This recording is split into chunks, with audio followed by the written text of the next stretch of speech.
Okay, same driveway after we installed it, and you can pretty well see the difference here.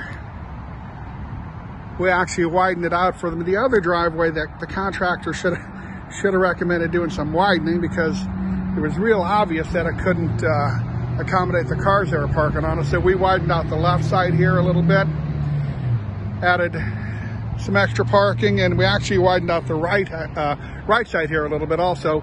Used to end even with the garage door, now it goes to the end of the garage.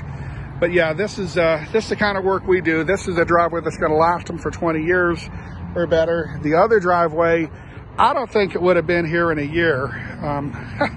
When we got digging it, it was about a ½ inch thick, cold asphalt put down, no tack coat to make it adhere properly. You could have dug this driveway out with a shovel if you wanted. You didn't even need a bobcat for it. But it looks good now, and they're very, very happy with it.